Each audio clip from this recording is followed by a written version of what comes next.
Hey everybody, my name's Joe Roy. You saw me last night at the gumbo event at Down the Road Brewery, and you had my gumbo, so I hope you loved it, and I hope you loved the beer that paired with it as well. I'm here today to show you how to make the roux, spelled R-O-U-X, that was actually in the gumbo. There's two ways to make it. One is stovetop, and the other is an oven roux, which I prefer. It's kind of the foolproof way to make a roux, and it gives you time while you're making it in the oven to prep the ingredients on the stove. But before we do that, I just want to tell you, gumbo is eaten South Louisiana, South Texas, South Mississippi, South Alabama, and parts of Florida, like around Pensacola.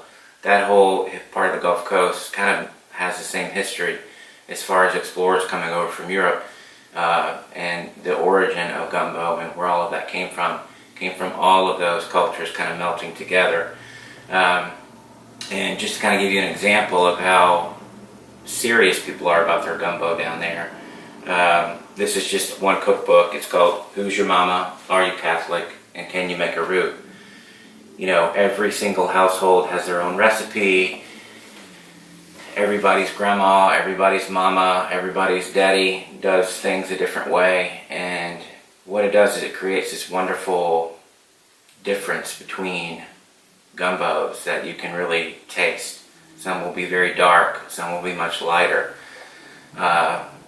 It's all kind of variations. Anything, basically any kind of protein that you have, whether it be fowl or pork or beef, shrimp, any kind of seafood, you can make a gumbo out of it and combine the different things together and create a different gumbo every time. So let's get started. Okay guys, so for the roux, this is typically what I use. I use a 10-inch Lodge cast iron pan. I prefer a flat edged wooden spoon. Whisk is fine if you happen to have that instead. You need around 2 cups canola oil, 2 cups of all-purpose flour, and your measuring cups to get the roux started. What I typically do is start the roux on the stove, mix the two ingredients together, mix it on the stove. Once it gets going a little bit, then we put it in the oven. And I'm going to go through those steps with you.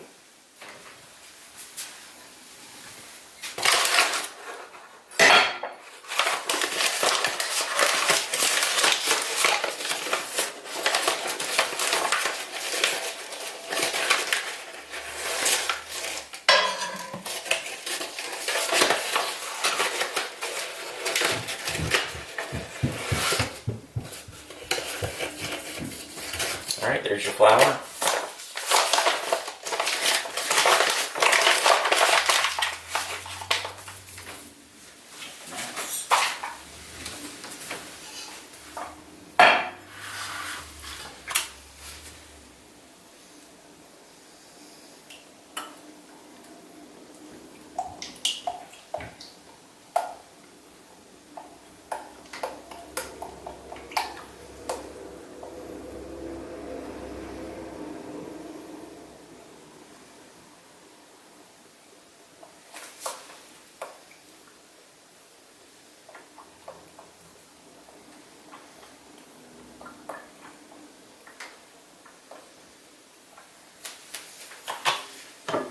Okay, there's your 2 cups of oil, and you basically just pour it on in.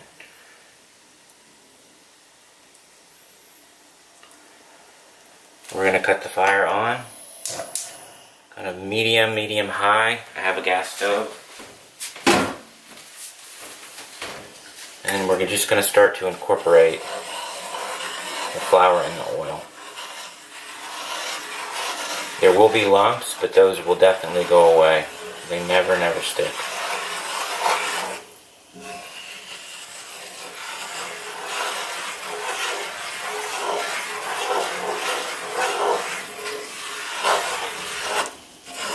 While I've got this going on the stove and I'm stirring it, incorporating the flour and oil together, my oven is on 370.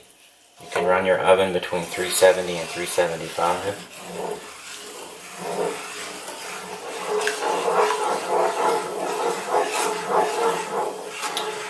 Just keep stirring. Once it starts to bubble a little bit, that's when we are going to place it in the oven. Now, if we were doing a stovetop roux, we would stand here for about 45 minutes, stirring constantly with the fire on medium low. And you cannot stop stirring for that amount of time. That's one of the reasons I do this in the oven. Pretty much all the lumps are gone. There's just a couple more, but they will definitely dissipate.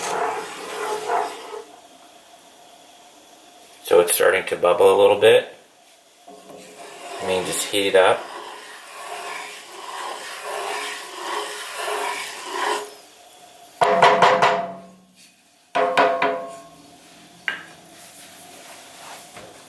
So now you see that it's bubbling. It's hot enough, the oil and flour have incorporated. It's time to place the roux in the oven. Turn the fire off, grab the roux, and pop it in your oven. Alright y'all, we're at the 20-minute mark. The first 20 minutes, so I'm going to open the stove. You have to be very careful when you do this. Pull it out.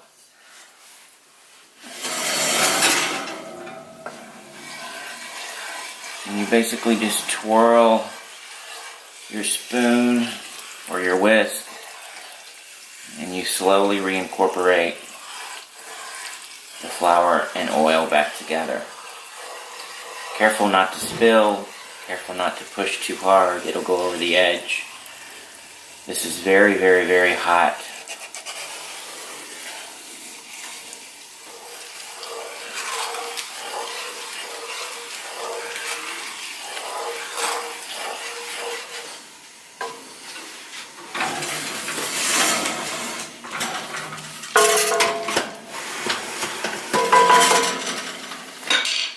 And that's it, every 20 minutes. Alright y'all, so we're an hour into the roux. I'm about to give this a stir, but I wanted to give you a look as to how dark it's getting. I'm going to give this a stir shortly, and we're going to let this go for around another hour. Alright y'all, it's been 2 hours.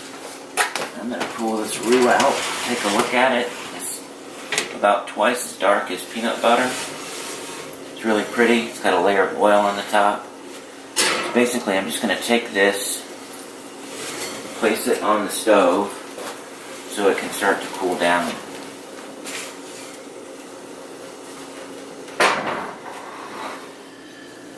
It's out of the oven, it's been 2 hours. It's beautiful, it's very dark. I'm just going to give it one more stir. Incorporate everything together one more time. And then when I'm done with that, I'm just going to let it sit for probably half an hour so it cools down just a little bit. And what's going to happen is the flour, the cooked flour, is going to become like a paste at the bottom, and the oil will rise to the top, and that will allow us to just pour that excess oil right off.